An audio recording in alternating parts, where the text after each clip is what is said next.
Lecture du livre du prophète Isaïe. En ces jours-là, le Seigneur parla au roi Akaz. Demande pour toi un signe de la part du Seigneur ton Dieu, au fond du séjour des morts ou sur les sommets là-haut.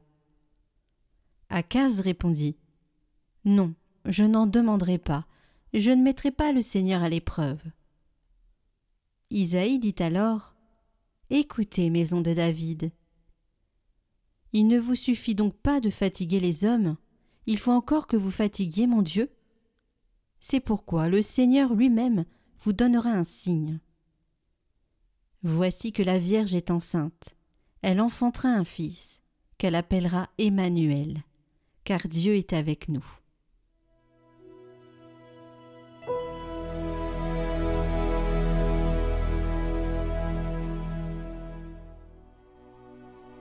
Me voici, Seigneur, je viens faire ta volonté.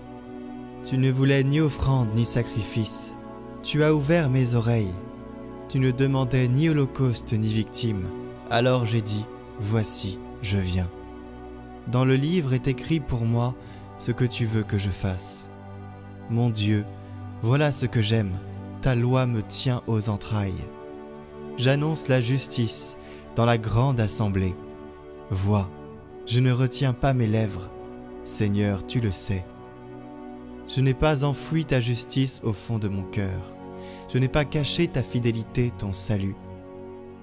J'ai dit ton amour et ta vérité à la grande assemblée. Me voici, Seigneur, je viens faire ta volonté.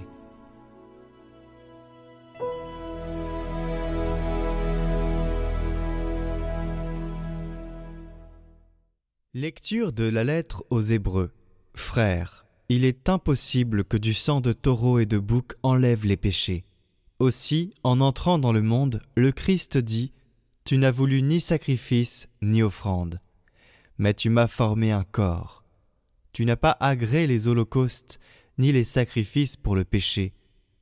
Alors j'ai dit : Me voici, je suis venu, mon Dieu, pour faire ta volonté. Ainsi qu'il est écrit de moi dans le livre. Le Christ commence donc par dire : Tu n'as pas voulu ni agréer les sacrifices et les offrandes, les holocaustes et les sacrifices pour le péché, ceux que la loi prescrit d'offrir. Puis il déclare : Me voici, je suis venu pour faire ta volonté. Ainsi, il supprime le premier état de choses pour établir le second. Et c'est grâce à cette volonté que nous sommes sanctifiés par l'offrande que le Christ a faite de son corps une fois pour toutes.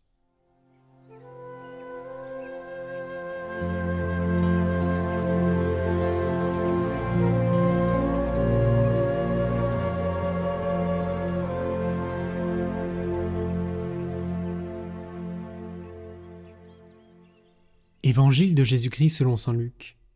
En ce temps-là, l'ange Gabriel fut envoyé par Dieu dans une ville de Galilée, appelée Nazareth, à une jeune fille vierge, accordée en mariage à un homme de la maison de David, appelé Joseph. Et le nom de la jeune fille était Marie. L'ange entra chez elle et dit : Je te salue, comblée de grâce, le Seigneur est avec toi.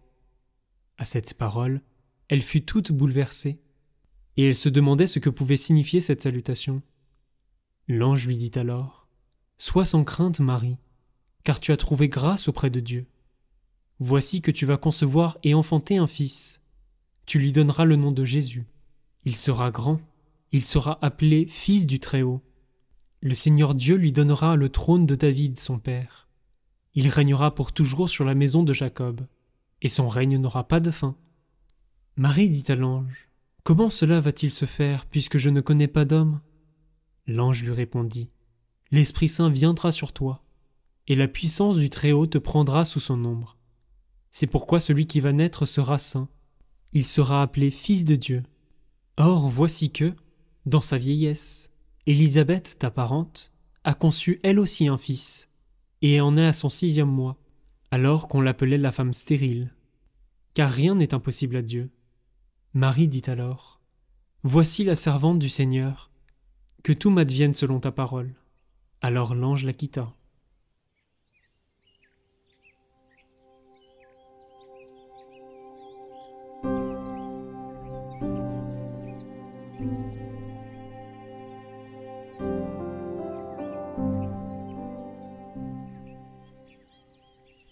L'ange Gabriel salue ainsi la Vierge. Je te salue, pleine de grâce. Le Seigneur est avec toi. Il ne l'appelle pas par son nom, Marie, mais par un nom nouveau, qu'elle ne connaissait pas, pleine de grâce. Mais réfléchissons à l'étonnement de Marie. C'est seulement à ce moment-là qu'elle a découvert son identité la plus vraie. En effet, en l'appelant par ce nom, Dieu lui révèle son plus grand secret, qu'elle ignorait avant. Quelque chose d'analogue peut aussi nous arriver. Dans quel sens ?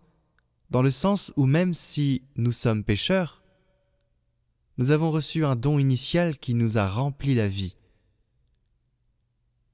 Un bien plus grand que tout. Nous avons reçu une grâce originelle. Nous parlons beaucoup du péché originel, mais nous avons également reçu une grâce originelle, dont nous ne sommes souvent pas conscients. De quoi s'agit-il ? Qu'est-ce que cette grâce originelle ? C'est ce que nous avons reçu le jour de notre baptême. Parce que ce jour-là est le jour de la grande grâce, d'un nouveau commencement de vie. Dieu s'est immergé dans notre vie ce jour-là. Nous sommes devenus pour toujours ses enfants bien-aimés. Voilà notre beauté originelle, dont nous pouvons nous réjouir.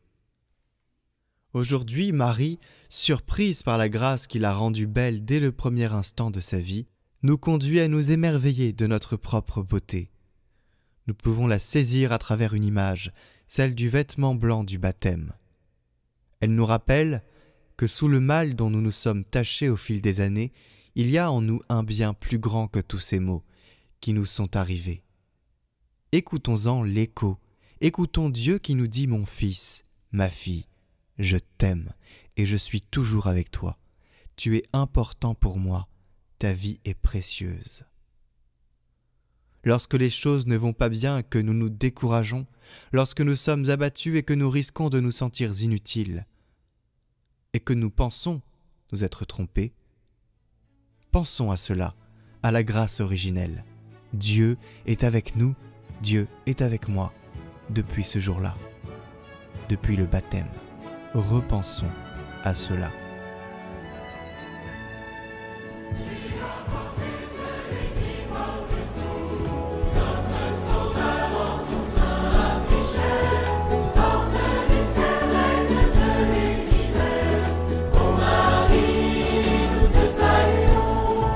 Par amour, ton Dieu t'a choisi.